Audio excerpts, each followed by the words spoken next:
Esto inicia el segundo módulo del curso de herramientas para trabajo intelectual. La idea es que a lo largo de todos los módulos y para cuando terminen el curso ustedes cuenten con un conjunto de herramientas que hagan que su pasaje por la licenciatura en psicología sea más productivo y más eficaz y que tengan herramientas que les ayuden sobre todo a estudiar y a mejorar sus capacidades de estudio, a poder evaluar la información, eso lo veremos más adelante, y a poder interpretar la información de manera crítica. Hoy nos vamos a centrar entonces en técnicas de estudio, que será un término que tal vez les resulte familiar desde el liceo, capaz que en algún momento les enseñaron esto explícitamente o simplemente ustedes hacen lo que les parece que puede ser mejor o lo que hicieron siempre.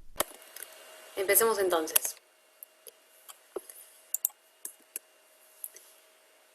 La primera pregunta que nos hacemos cuando les proponemos este módulo de técnicas de estudio es qué técnicas de estudio usan actualmente, cómo saben que funcionan y cómo saben que son las que funcionan mejor. Si acaso alguna vez se hicieron esa pregunta, tal vez nunca se la hicieron y simplemente usan las técnicas que usaron siempre. Nosotros hicimos estas preguntas a los estudiantes del curso de herramientas para el trabajo intelectual de los últimos 2 años, en 2018 y en 2019. Este año, por razones obvias, todavía no se lo pudimos hacer a ustedes y tal vez lo podemos plantear para que ustedes conozcan un poco mejor en su propia generación estos datos, pero no me sorprendería que repliquen lo que vimos en los últimos 2 años. ¿Qué es lo que vimos en los últimos 2 años? A ver. Les preguntamos a los estudiantes qué técnicas de estudio acostumbraban a utilizar y les dimos estas opciones: hacer resúmenes, subrayar, usar palabras clave, hacer pruebas de práctica, releer, hacer esquemas, explicarse a sí mismos lo que estaban leyendo o explicarle a otros lo que estaban leyendo. Sin duda, las dos más usadas son hacer resúmenes y subrayar, seguido de releer y de autoexplicarse a sí mismo. Las menos usadas son las pruebas de práctica y el uso de palabras clave.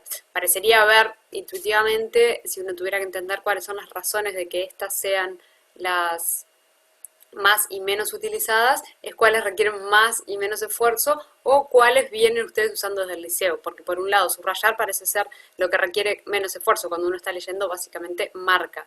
Hacer resúmenes requiere un poquito más de trabajo y de atención que subrayar, y también probablemente sea algo a lo que simplemente están acostumbrados y hicieron siempre. Hacer pruebas de práctica en el otro extremo, que implica tomarse exámenes a sí mismo, es lo que requiere por parte del estudiante un rol más activo y mucho más esfuerzo y mucho más atención. Entonces, ¿por qué usan estas o no? Un poco se lo preguntamos y si quieren después les dejo los datos para que puedan ver cuáles son las razones, ¿sí? Ahora, lo que nosotros nos preguntamos, si queremos mostrarles a ustedes, es cuáles son las que funcionan mejor. Uno debería usar las técnicas de estudio que más lo ayudan a estudiar, es decir, que más lo ayudan a aprender los materiales o que más lo ayudan a pasar las pruebas, que son dos criterios distintos. Existen muchos estudios desde la psicología tratando de responder esta pregunta y nosotros los invitamos hoy a leer uno de ellos, que es una revisión de las distintas técnicas de estudio. Que hicieron John Dunlosky y colaboradores de distintas universidades de Estados Unidos. Lo publicaron en una revista que se llama Ciencia Psicológica para el Interés Público o para el Interés General en el año 2013. Este artículo se llama Mejorando el aprendizaje de los estudiantes con técnicas efectivas de aprendizaje, directivas prometedoras desde la psicología cognitiva y educacional. El objetivo que tienen estos autores es evaluar cuál es la eficacia de las distintas técnicas de estudio. Dentro de todas las técnicas de estudio, eligen aquellas que pueden ser utilizadas de forma autónoma por parte de los estudiantes. Uno de sus argumentos o razones para escribir este artículo, que es un artículo de revisión, es poder equipar a los estudiantes con estrategias que les ayuden a aprender, y por lo tanto todas las técnicas de estudio que cubren en esta revisión son técnicas de estudio que los estudiantes pueden usar por sí mismos. El primer objetivo entonces es evaluar su eficacia, pero dentro de su eficacia es muy importante preguntarse qué tan generalizable es decir, si yo muestro que esta técnica de estudio es eficaz en un contexto de un estudio en un laboratorio, por ejemplo, en que di a los estudiantes una lista de 100 palabras para recordar y después les pregunté un día después o una semana después que me diga cuántas palabras recuerda. ¿Puede esto y la técnica de estudio que usó fue leer la lista muchas veces. Esto, y veo que eso funciona, no se recuerda la mitad, un día después. Eso también funciona si lo que tiene que aprender no es una lista de palabras, sino es un material más complejo o más extenso o más corto. También funciona de la misma manera si el estudiante estudia solo o estudia acompañado. Funciona igual para estudiantes universitarios que para estudiantes de primaria, que para estudiantes de secundaria. Funciona igual si cuando yo voy a evaluar lo que el estudiante aprendió, lo evalúo, por ejemplo, en este caso de la lista de 100 palabras, lo evalúo diciéndole, decime todas las palabras que te acuerdes, o diciéndole, dándole nombres de categorías que había en esas palabras, por ejemplo, bueno, decime todos los, no sé, objetos de madera dentro de la lista de palabras que te acuerdes, o animales, o comidas que te acuerdes, dentro de la lista que tenías que estudiar.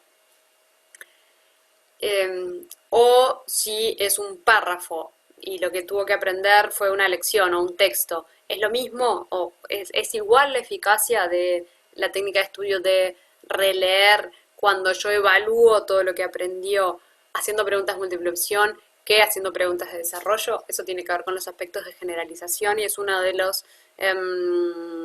asuntos que van a mirar en cada una de las distintas técnicas de estudio. ¿Qué técnicas de estudio evalúan? Muchas, 10. Acá les dejo la lista de cuáles son, no las vamos a ver todas, ¿sí? Y las voy a nombrar nada más y después ustedes si quieren pueden leer la descripción de cada una. Interrogación elaborativa, autoexplicación, resumen, resaltar y subrayar, memoria mnemónica con palabras claves, imágenes de texto, relectura, prueba de práctica, práctica distribuida, y me faltó una, que es práctica entrelazada, que no sé, no apareció. Hasta abajo. Bien, y estas son las que vamos a cubrir en las lecciones de hoy. Vamos a hacer varios videos cortitos para que no sea tan largo. Básicamente vamos a hablar de autoexplicación, resumen, resaltar y subrayar, relectura y pruebas de práctica. Elegimos estas bien porque son las que ustedes hemos visto que más usan o porque son las más eficaces y ahora ya van a saber cuáles son las más eficaces. Bien, para cada técnica los autores van a evaluar cuáles son las evidencias experimentales que hay de su eficacia y qué posibilidades de generar los resultados hay, como les comentaba antes, a otras condiciones de aprendizaje, a otros estudiantes, a otros materiales o a distintas formas de evaluación. Bien, en los próximos videos, entonces, si no me equivoco, vamos a hablar de cada una de esas. Los dejo por acá en este, que era la introducción.